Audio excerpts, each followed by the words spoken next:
Section 30. Thinking about beings in future ages, Mahamati asked the Buddha, "Bhagavan, please tell us about the practices of realization whereby bodhisattvas become great practitioners." The Buddha told Mahamati, "There are 4 practices, the mastery of which enables bodhisattvas to become great practitioners. And which 4? Becoming adept at distinguishing the perception of one's own mind, perceiving the non-existence of external existence, avoiding views of arising, duration, and cessation, and delighting in the personal realization of Buddha knowledge. These are the 4 practices, the mastery of which enables bodhisattvas to become great practitioners." And how do bodhisattvas become adept at distinguishing the perceptions of their own minds? They regard the 3 realms like this: as merely distinctions of the mind, devoid of a self or what belongs to a self, as motionless and free from coming or going, the result of the habit energy of erroneous fabrications without beginning, and the various forms and phenomena of the 3 realms involving their body, their possessions, and the world around them as perceptions of those fabrications. This is how bodhisattvas become adept at distinguishing the perception of their own minds. And how do bodhisattvas become adept at perceiving the non-existence of external existence? Since everything is a dream or a mirage, they regard the self-existence of everything that exists as a result of the habit energy of erroneous projections without beginning. This is how bodhisattvas become adept at perceiving the non-existence of external existence. And how do bodhisattvas become adept at avoiding views of arising, duration, and cessation? Since whatever exists is like an illusion or a dream, and its existence does not arise from itself, from another, or from a combination of both, but as a distinction of one's own mind, they therefore see external existence as non-existent, consciousness as not arising, and conditions as not combining, but arising due to projections. When they see that all internal or external dharmas in the 3 realms cannot be grasped and are devoid of self-existence, their views of arising cease. And once they know that the self-existence of everything is illusory, they attain the forbearance of non-arising. And once they attain the forbearance of non-arising, they avoid views of arising, duration, and cessation. This is how bodhisattvas become adept at distinguishing and avoiding views of arising, duration, and cessation. And how do bodhisattvas become adept at delighting in the personal realization of Buddha knowledge? Upon attaining the forbearance of non-arising, they dwell at the 8th stage of the bodhisattva path, where they are able to transcend characteristics of the mind, will, and consciousness, the 5 dharmas, the modes of reality, and the 2 kinds of no-self, and where they acquire a projection body. Mahamati asked the Buddha, "Bhagavan, why is it called a projection body?"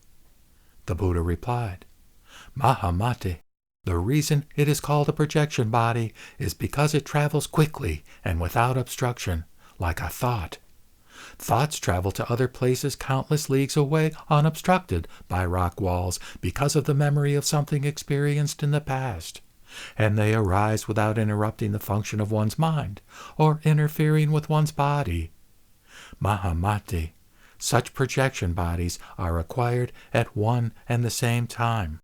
Endowed with higher powers and spiritual masteries obtained in the samadhi of the illusory, the different projection bodies of bodhisattvas appear simultaneously, like unobstructed projections, in whatever realms they recall, having vowed to bring those beings to perfection who delight in the personal realization of Buddha knowledge.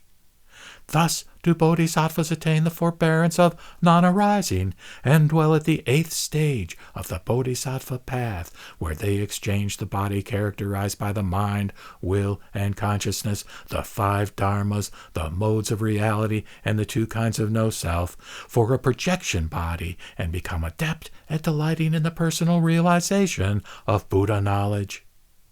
These are the 4 practices, the mastery of which enables bodhisattvas to become great practitioners, and to which you should devote yourselves. Section 31. Mahamate once again asked, Bhagavan, please tell us about the causes and conditions of things, so that once we are aware of their characteristics, we bodhisattvas will avoid erroneous views concerning their existence and non-existence, and we will not mistake their appearance as sequential or simultaneous. The Buddha replied, Mahamate, all things are characterized by 2 kinds of conditions, namely external and internal. External conditions include such things as a lump of clay, a post, a wheel, a piece of string, a stick, water, and manual techniques. It is from the application of such conditions that a pot results. As with a pot from clay, the application of conditions likewise results in a rug from yarn, a mat from grass, a sprout from a seed, and butter from milk. These are the before and after results of external conditions. As for internal conditions, such things as ignorance, desire, and karma constitute the conditions, while the skandhas, dhatus, and ayatanas, they give rise to constitute the results of the conditions. They aren't separate, but this is how foolish people imagine them. This is what is meant by internal conditions.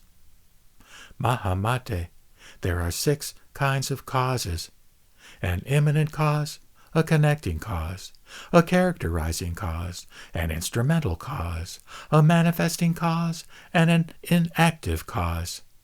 An immanent cause produces internal and external effects as soon as it becomes a cause.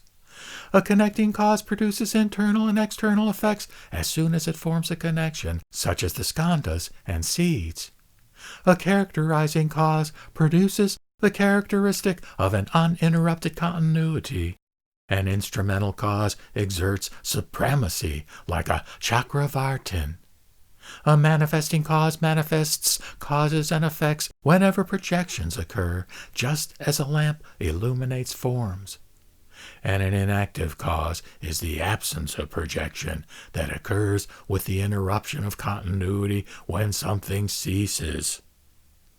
Mahamate, these are the projections of foolish people, and they do not occur sequentially or simultaneously. And how so?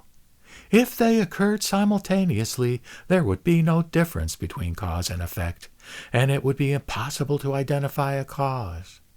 And if they occurred sequentially, it would be impossible to identify an individual entity.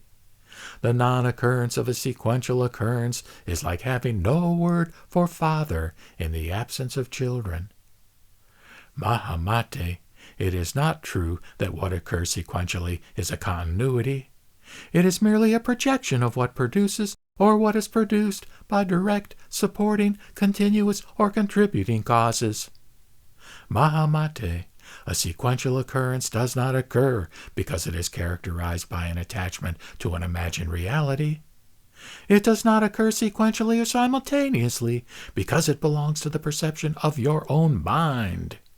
And it does not occur sequentially or simultaneously, Mahamate, because the individual or shared characteristics of an external existence do not exist. It is only because you are unaware that the perceptions of your own mind are projections that forms appear. Therefore, you should avoid views of a sequential or simultaneous occurrence characterizing the operation of causes and conditions. The Buddha then repeated the meaning of this in verse. Nothing arises from causes and conditions, nor does anything cease. At the heart of ceasing and arising arise conceptions of causes and conditions. This isn't to stop ceasing and arising, or the continuity of causes and conditions, only to stop foolish people from misconceiving causation. Something existing or not due to causes, no such thing occurs. The confusion of habit energy, from this the 3 realms appear. In truth, nothing arises from causes, nor does anything cease. Regard conditioned things, like flowers in the sky. Let go deluded views, the grasping and the grasped. Nothing has arisen or ever will, nor do causes or conditions exist.